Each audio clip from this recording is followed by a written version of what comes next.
Masih bersama kami di Presisi Siang. Dua pelaku penipuan bermodus hipnotis berhasil ditangkap aparat Polda Kepulauan Riau. Dari aksi tipu-tipu ini, para pelaku meraup keuntungan ratusan juta rupiah. Dua pelaku berinisial HC dan IS yang merupakan warga Palembang, Sumatera Selatan, ditangkap Polda Kepri setelah menghipnotis lansia yang ada di Batam. Kedua pelaku berhasil menggasak uang korban hingga 305 juta rupiah. Menurut Direskrimum Polda Kepri, Kombes Pol Dodi Alexander, terdapat dua lansia yang menjadi korban kejahatan pelaku. Diketahui kedua pelaku beraksi di lokasi terpisah. Aksi hipnotis kedua pelaku dilakukan di dua pusat perbelanjaan berbeda di Kota Batam.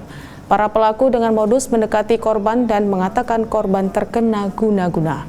Dari hasil pemeriksaan, kedua pelaku mengaku uang hasil kejahatan dipergunakan untuk berfoya-foya hingga tersisa 7 juta rupiah. Atas perbuatannya, kedua tersangka dikenakan pasal penipuan dan terancam pidana penjara maksimal 5 tahun. Dua pelaku ini memang mencari korban, di mana korban tersebut termasuk dengan umur yang lansia, ya, perempuan, dengan tipu dayanya, sehingga si korban ini akhirnya mengikuti kata-kata dari mereka. Seperti contohnya memberikan sugesti korban bahwa memiliki sakit akibat diguna-guna. Nah, ini metode mereka memang cukup unik, sehingga menarik beberapa korban, sehingga korban tertipu daya dan memberikan ATM di mana sesuai dengan permintaan pelaku. Ya, dan akhirnya ATM tersebut isi dari uang yang ada di ATM dikuras, kemudian beberapa hari kemudian dihubungi kembali dan ditarik lagi uang tersebut, kurang lebih total yang mana di sini 270 juta rupiah. Dari hasil interogasi, dan muncul satu korban yang lain yang ada di wilayah Air Batam Mall. Dari Nagoya mereka bergerak ke Air Batam Mall. Nah, dari situ juga mendapatkan hasil juga korban tertipu daya dengan teknik dan modus hipnotis tersebut dan mengambil kurang lebih hampir 30 juta.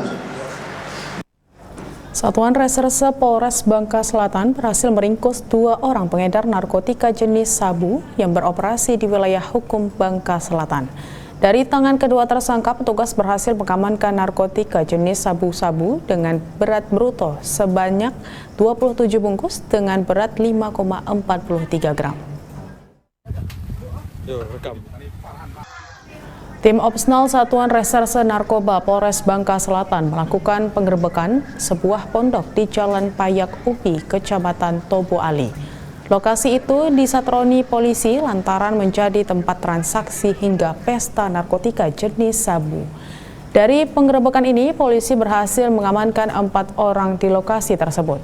Kasat Reserse Narkoba Polres Bangka Selatan, Ibtu Devriansyah, membenarkan bahwa pihaknya mengamankan 4 orang di lokasi, namun dari hasil pemeriksaan lebih lanjut, 2 orang ditetapkan sebagai tersangka, yakni S dan KNG, sedangkan 2 orang lainnya telah dimintai keterangan sebagai saksi. Dari tangan kedua tersangka, petugas berhasil mengamankan sebanyak 27 paket sabu dengan berat bruto 5,43 gram. Adapun barang haram tersebut diakui oleh para tersangka didapat dari luar Pulau Bangka dan diedarkan di wilayah Sukadamai, khususnya Penambang. Atas perbuatannya, kedua pelaku dipersangkakan melanggar pasal 114 ayat 1 atau pasal 112 ayat 2 Undang-Undang Nomor 35 Tahun 2009 tentang narkotika dengan ancaman hukuman 5 sampai 20 tahun penjara.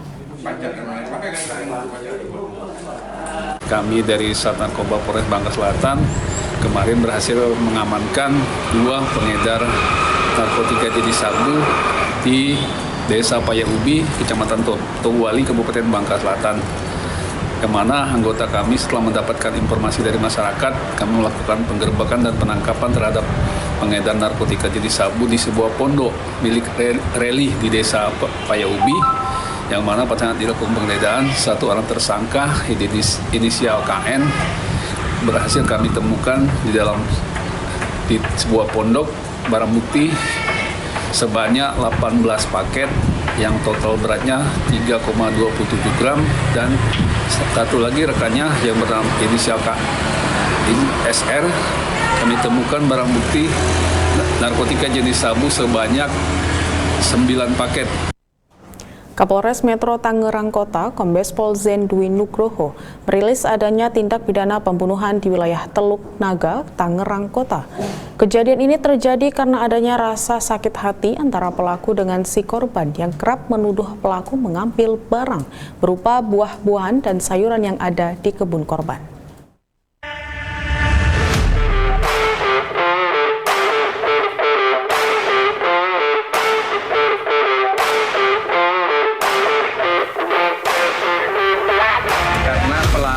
Sakit hati dengan korban karena dituduh dan difitnah karena sering mengambil barang antara lain pepaya, cabai, dan sayuran yang ada di kebun korban. Jadi seperti itu. Pada saat itu seketika pelaku ini timbul niat untuk melakukan kekerasan terhadap korban, kemudian mengambil potongan kayu dan melakukan pemukulan ke kepala korban bagian depan berkali-kali sehingga korban sampai meninggal dunia. Jadi seperti itu. Pak baru melakukan kekerasan terhadap korban ya. Kenapa? Sakit hati. Kenapa sakit hati? Tuduh Pak. Tuduh kenapa? Hah? Tuduh aja. Tuduh apa? Ambil hasil kebun. Hasil kebun. Hasil kebun emang tanam apa situ? Labu Pak. Labu, kemudian cabai, paya. Oh gitu. Kenapa tega melakukan kekerasan terhadap korban? Udah sering nih Pak. Udah sering? Sering tuduh gitu? Jajaran Satreskrim Polres Sragen berhasil mengungkap 3 kasus pengeroyokan di wilayah Sukodono. Dalam ketiga kasus ini, petugas mengamankan 8 pelaku, di mana 1 diantaranya masih di bawah umur.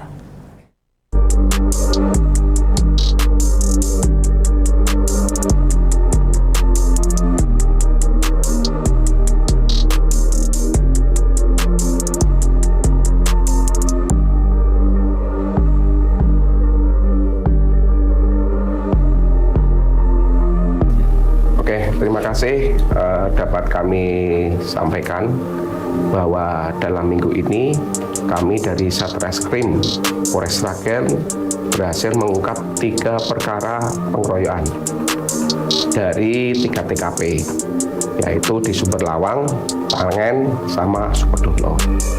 Dari 3 TKP ini kami berhasil mengamankan 8 tersangka, namun karena ada 1 yang masih anak-anak, yang 1 kita serahkan ke unit PPA.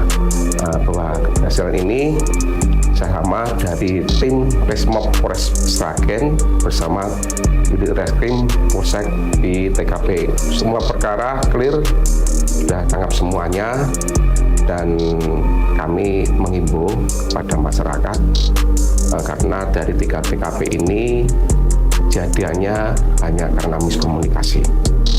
Saya menghimbau untuk masyarakat, terutama adik-adik yang muda ini, jangan mudah emosi terus melakukan tindak pidana penganiayaan atau pengeroyokan, karena itu akan kami proses.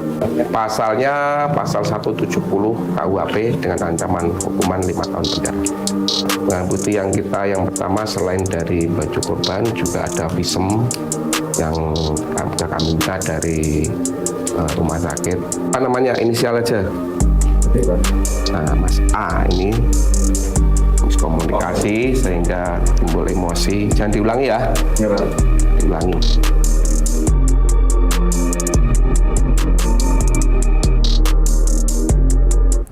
Sistem pengamanan penyelenggaraan PON ke-21 di Aceh dan Sumut. Polda Aceh memusatkan seluruh informasinya di Network Operation Center Command Center. Informasi selengkapnya setelah jeda berikut ini.